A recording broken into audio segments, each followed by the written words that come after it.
supposed to be 300 years old. The picture here, the three Jerome sisters, Lady Randolph Churchill, the mother of Winston Churchill, Mrs. Morton Frewen, our Aunt Clara, and Leonie, our grandmother, who lived here. Well, they were Jeromes. They were French Huguenot descent. You can see there my grandmother with her little nephew, Winston Churchill, aged 5. And on his sailor cap, he's got written Invincible.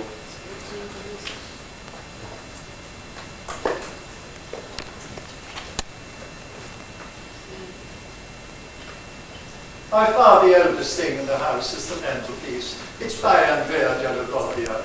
My great-grandfather bought it in Florence. It was being taken out of the church of Santa Maria Novella. They didn't want it. It's not a fireplace at all. It's a surround for religious sculpture. And as they didn't want it, he asked if he could buy it.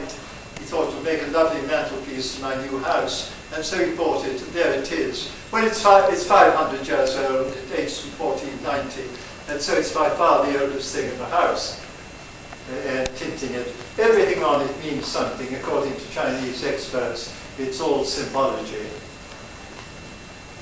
The painting over the mantelpiece, The Flight into Egypt by Bassano. Well, the original was there. I'm afraid my brother sold it about 30 years ago. That's a copy.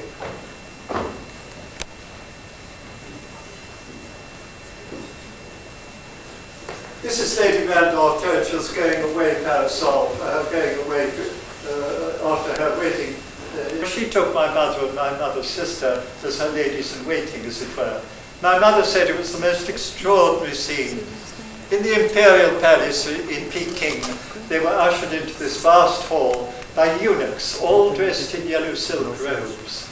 And the Empress sat on a high throne at the end, and she just stared at them in silence. And they had to curtsy 3 times. Well, then she descended, and she talked to them through an interpreter, and she held each their hands in turn. And my mother said the feeling of that hand was quite extraordinary. The nails were 2 to 3 inches long, in jeweled cases to stop them from breaking. And she was perfectly charming, apparently. But then she turned to our Prime Minister standing beside her, and she muttered something at him. He fell flat on the ground, and they left him lying on the ground with his face down. No one knows what she said.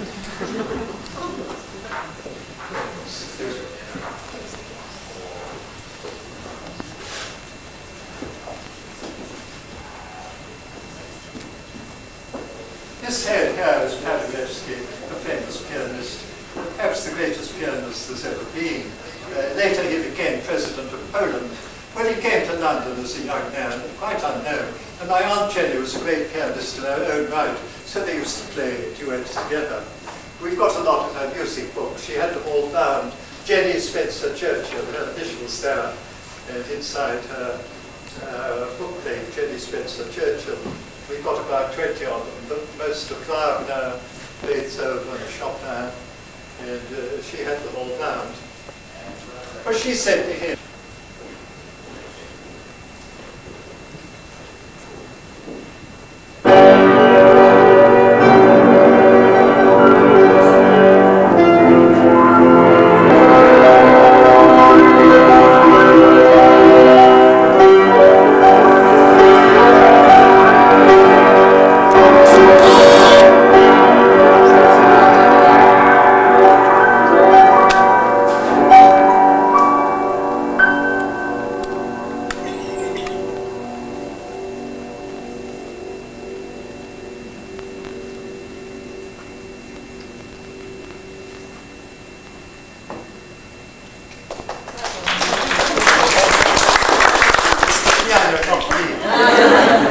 there's supposed to be only 4 in the world like it. The 2 old Irish mirrors. These carved wood and gilded mirrors date from about 1790. And they're in the Irish style.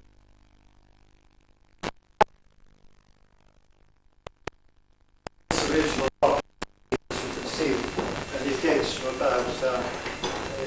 about 1600.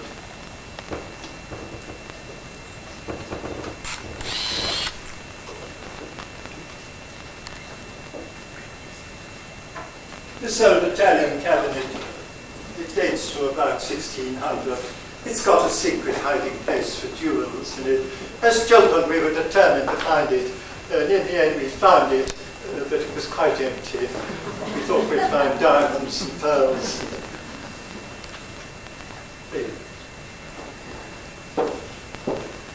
It's Brussels tapestry. It dates to about 1600. The two columns came from Italy.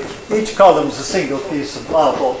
It's a very rare kind of marble called Lumacchi marble, which means snails. The Italians think it looks like snails.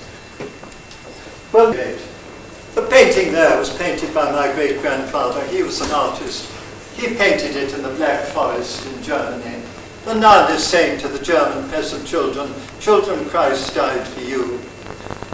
Award at the Royal Academy in 1853, the Prince Consort, Queen Victoria's husband, wrote a letter saying how much she liked it.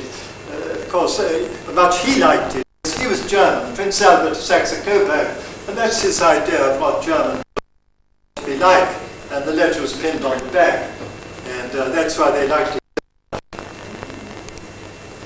The lady over the mantelpiece, Mrs. Charles Bowen Leslie, in her widow's dress. She ran the estates here at the time of the Great Famine in 1847. She had the famine kitchens going at the farm, about half a mile over there.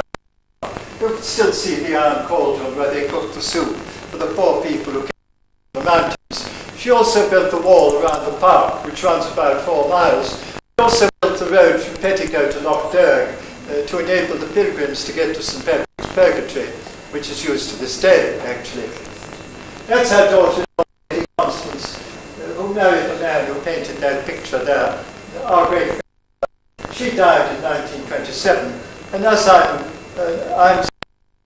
remember her very well. It's exactly what she looked like, and it's painted. Delisle and Sargent were probably the best portrait painters. That's her grandmother, the Countess of Port Darlington, looking in a mirror. She brought James Scandon to Ireland to design our house, Emo Power County Leaks, which you can visit. He designed the forecourts on the Liffey, the Custom House buildings. He was a French Huguenot too, a Gandon it was. Just kidding.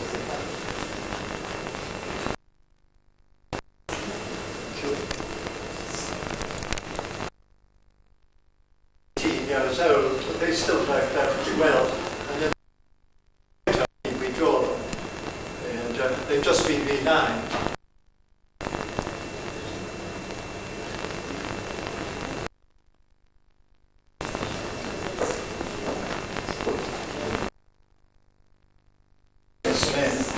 Living in Dublin at that time. The Duke of Wellington, he was a musician. His young son to play the violin.